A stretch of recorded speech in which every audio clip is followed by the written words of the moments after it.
जय महाराष्ट्र विद्यार्थी मित्रांनो, मराठी माहिती केंद्र या यूट्यूब चॅनलवर तुम्हा सगळ्यांचे स्वागत आहे। तुमच्यासाठी खूप आनंदाची तसेच महत्त्वाची बातमी असणार आहे। MPSC तर्फे 2025 मध्ये जितक्या काही परीक्षा होणार आहेत त्या परीक्षांचं संभाव्य वेळापत्रक जे आहे ते MPSC न आता जाहीर केलेलं आहे। तुम्हाला आता 2025 मध्ये कोणती पदभरती निघणार आहे, कोणत्या विभागाची पदभरती असेल, त्याचबरोबर किती तारखेला निघू शकते, या सगळ्यांचा त्यांनी एक वेळापत्रक दिलेला आहे। आणि त्या वेळापत्रकानुसार तुम्ही कोणत्या भरतीसाठी फॉर्म भरून इच्छित आहात, तुम्हाला कोणत्या पेपरसाठी फॉर्म भरायचा आहे, कोणत्या पदासाठी भरायचा आहे, तुम्हाला अभ्यासाचं मॅनेजमेंट कसं करायचं आहे, किती अभ्यास करावा लागेल, वेळ किती तुम्हाला मिळणार आहे, या सगळ्या गोष्टीचा अंदाज घेऊन तुम्हाला याची प्रिपरेशन करता येणार आहे। त्यामुळे तुमच्यासाठी खूप आनंदाची बातमी असणार आहे। तर या कॅलेंडरमध्ये बघा, पहिलं पद दिलेलं आहे त्यांनी महाराष्ट्र नागरी सेवा राजपत्रीय पूर्व परीक्षा 2024। हे जे आहे ते 1 डिसेंबर 2024 रोजी जाहीर परीक्षा होण्याचं एक संभाव्य वेळापत्रक आहे। याचे ऑलरेडी फॉर्म भरून घेण्यात आलेले आहेत आणि त्यानंतर जे परीक्षेचं वेळापत्रक आहे, परीक्षा जे आहेत त्यांचं जे वेळापत्रक आहे ते इथं आहे। जाहिरात कधी निघणार आहेत याचं नाहीये। त्याच्यामुळे महाराष्ट्र नागरी सेवा राज्यपत्रीय पूर्व परीक्षा जर तुम्ही याच्यासाठी फॉर्म भरला असेल तर याची जी परीक्षा आहे ते 1 डिसेंबर रोजी रविवारी होऊ शकते। तर त्यानंतर दुसरं पद बघा, महाराष्ट्र गट ब अराजपत्रीय सेवा संयुक्त पूर्व परीक्षा 2024।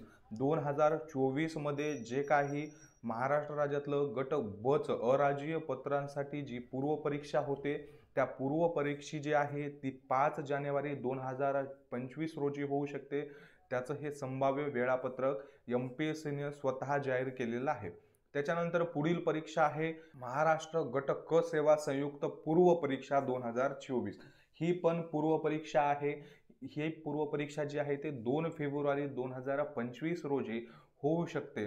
त्याच्यानंतर पुढची आहे बघा, राज्यसेवा मुख्य परीक्षा 2024। तर तुम्ही जर राज्यसेवेसाठी फॉर्म भरला असेल 2024 मध्ये तर त्याची जी मुख्य परीक्षा आहे याची पूर्व परीक्षा झालेली आहे बहुतेक, आणि याची जी मेन मुख्य परीक्षा असणार आहे, मेन्स जी असणार आहे ती 26 ते 28 एप्रिल 2025 पर्यंत होऊ शकते। विद्यार्थी मित्रांनो, नोव्हेंबर एंडिंग आहे, डिसेंबर, जानेवारी, फेब्रुवारी, मार्च, एप्रिल असे तुम्हाला जवळपास 5 महिने जे आहेत ते अभ्यासासाठी मिळणार आहेत। तुम्हाला 5 महिन्याचं मॅनेजमेंट लावून नियोजन करून अभ्यास करायचा आहे। त्याच्यानंतर पुढचं महाराष्ट्र वनसेवा मुख्य परीक्षा 2024।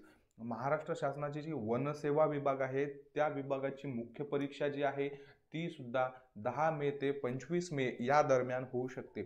म्हणजे या परीक्षेसाठी सुद्धा तुमच्याकडे 5.5 ते 6 महिन्याचा कालावधी आहे। विद्यार्थी मित्रांनो, हे जे परीक्षेचं संभाव्य वेळापत्रक जाहीर केलेलं आहे MPSC न, याचा पुरेपूर फायदा तुम्हाला घेता येणार आहे। तुम्हाला वेळेचं मॅनेजमेंट लावता येणार आहे। त्याचबरोबर अभ्यास कसा केला पाहिजे, रिव्हिजन करायचं आहे का, किती दिवसामध्ये पेपर होऊ शकतो, तितक्या कालावधीमध्ये कशा पद्धतीनं तुम्हाला तुमचं टाइम मॅनेजमेंट करायचं आहे, या सगळ्याचा अंदाज तुम्हाला याच्यावर मांडून तुमचे जे प्रिपरेशन आहे ते अजून प्रॉपर करून तुम्हाला यशाच्या मार्गाकडे जाण्यासाठी ही खूप महत्त्वाची पायरी असू शकते। पुढची परीक्षा असणार आहे महाराष्ट्र स्थापत्य अभियांत्रिका सेवा मुख्य परीक्षा। ही सुद्धा मेन्स आहे, ती 18 मे 2025 रोजी होऊ शकते। त्याचबरोबर महाराष्ट्र कृषी सेवा मुख्य परीक्षा ही सुद्धा 18 मे 2025 रोजी कंडक्ट केल्या जाऊ शकते। 18 मे 2025 रोजी बघा, महाराष्ट्र स्थापत्य अभियांत्रिकी सेवा मुख्य परीक्षा, त्याचबरोबर महाराष्ट्र कृषी सेवाची मुख्य परीक्षा जी आहे या दोन्ही मेन्स 18 मे 2025 रोजी पार पाडल्या जाऊ शकतात। त्यानंतर महाराष्ट्र गट ब अराजपत्रीय सेवा संयुक्त मुख्य परीक्षा 2024। ही परीक्षा 1 जून 2025 रोजी होऊ शकते। जी प्री आहे ती प्री कधी होणार आहे, 1 डिसेंबर 2024 ला, आणि त्याच्यानंतर मेन्स जी आहे ती 1 जून 2025 रोजी होऊ शकते। म्हणजे प्री नंतर तुम्हाला मेन्सचं प्रिपरेशन करण्यासाठी 6 महिन्याचा जो कालावधी आहे तो कालावधी त्यामध्ये तुम्हाला मिळणार आहे। त्यानंतर पुढील परीक्षा महाराष्ट्र गट क सेवा संयुक्त मुख्य परीक्षा 2024। ही सुद्धा जून एंडिंगला म्हणजेच 29 जून 2025 रोजी पार पडण्याचे चान्सेस आहेत. पुढील परीक्षेत असणार आहे महाराष्ट्र नागरी सेवा राज्यपत्रीय पूर्व परीक्षा 2025. ही जी आहे ते याचे फॉर्म भरणं अजून बाकी असतील. फॉर्म भरणं निघेल आणि त्याच्यानंतर तुम्हाला याच्यामध्ये म्हणजे पूर्व परीक्षा आहे ही पूर्व परीक्षा होईल.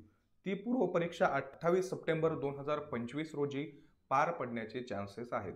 त्यानंतर महाराष्ट्र गट ब अराजपत्रीय सेवा संयुक्त पूर्व परीक्षा 2025 ही सुद्धा परीक्षा 9 नोव्हेंबर 2025 रोजी होऊ शकते. त्यानंतर बघा महाराष्ट्र गट क सेवा संयुक्त पूर्व परीक्षा 2025 ही परीक्षा 30 नोव्हेंबर 2025 रोजी पार पाडली जाऊ शकते. मला कन्फर्म नाहीये, पण माझ्या मते माझा एक अंदाज असा आहे की या जे खालच्या 3 परीक्षा आहेत, महाराष्ट्र नागरी सेवा राजपत्रीय पूर्व परीक्षा, त्याचबरोबर महाराष्ट्र गट ब अराजपत्रीय सेवा संयुक्त परीक्षा आणि महाराष्ट्र गट क सेवा संयुक्त परीक्षा 2025 या तिन्हीचे फॉर्म भरून घेतले गेले आहेत का याविषयी मी कन्फर्म नाहीये. याचे फॉर्म भरले सुद्धा जाऊ शकतात, कारण पूर्व परीक्षाच अजून जवळपास 10 महिन्याच्या नंतर दाखवत आहे. म्हणजे त्याचे फॉर्म भरणं कदाचित बाकी असू शकतं किंवा जे विद्यार्थी प्रॉपर अभ्यास करत आहेत त्यांना माहिती असेल की फॉर्म भरले गेलेत का भरायचे आहेत. पण ही जी MPSC द्वारे माहिती देण्यात आलेली आहे, परीक्षांचं संभाव्य जे वेळापत्रक जाहीर करण्यात आलेलं आहे, याचा तुम्ही पुरेपूर फायदा घेऊ शकता. तुमच्या अभ्यासामध्ये याचा टाईम मॅनेजमेंटसाठी उपयोग करून घेऊन तुम्ही नक्की पोस्ट मिळवू शकता. निश्चितच ही माहिती तुमच्यासाठी खूप महत्त्वाची आहे आणि ती आपण कव्हर करण्याचा पूर्ण प्रयत्न केलेला आहे. विद्यार्थी मित्रांनो, आपण अशीच नवनवीन जी माहिती आहे ती आपल्या YouTube चॅनलवरती अपलोड करत असतो. त्यामुळं तुम्ही जर नवीन असाल किंवा जर तुम्ही YouTube चॅनल सबस्क्राईब केलं नसेल तर आपलं YouTube चॅनल नक्की सबस्क्राईब करून घ्या. आणि या ज्या सगळ्या PDFच्या नोट्स वगैरे असतात, या सगळ्या नोट्स आपण आपल्या टेलिग्राम चॅनलवरती अपलोड करत असतो. त्याच्यामुळं तुम्ही टेलिग्राम चॅनलसुद्धा जॉईन करून ठेवा, जेणेकरून तुम्हाला जितके काही PDF नोट्स येतील, अपडेट्स येतील, शासन निर्णय असतील किंवा जाहिरातीचे जे अपडेट असतील त्याविषयी सगळे PDF तुम्हाला आपल्या त्या टेलिग्राम चॅनलवरती मिळून जातील. त्याचबरोबर विद्यार्थी मित्रांनो, व्हिडिओला लाईक करायला विसरू नका. तुम्ही लाईक केल्याच्यानंतर मला पुढील व्हिडिओ बनवण्यासाठी खूप जास्त प्रोत्साहन मिळत असतं. तुम्हाला काही प्रश्न असतील, काही समजत नसेल, काही कन्फ्युजन असेल, काही समस्या असेल तर तुम्ही कमेंट बॉक्समध्ये विचारून त्याचं समाधान करून घेऊ शकता. मी नक्की त्याची प्रॉपर माहिती काढून तुमच्यापर्यंत पोहोचवण्याचा प्रयत्न करेन. त्याचबरोबर विद्यार्थी मित्रांनो, 2023मध्ये जे काही परीक्षा झालेल्या आहेत त्यांच्या वेटिंग लिस्ट लागणं सुरुवात आहे. त्यांच्याविषयी सुद्धा व्हिडिओ अवेलेबल आहेत, नोट्स अवेलेबल आहेत आणि आता लगेच 2025मध्ये जितक्या काही गट क च्या किंवा सरळ सेवेच्या पदभरती निघू शकतात यांच्याविषयी सुद्धा माहिती आपल्या चॅनलवर अपलोडेड आहे. तिथं जाऊन तुम्ही नक्की बघा आणि आपल्या चॅनलला सबस्क्राईब करायला विसरू नका. टेलिग्राम चॅनल जॉईन करायला सुद्धा विसरू नका. धन्यवाद.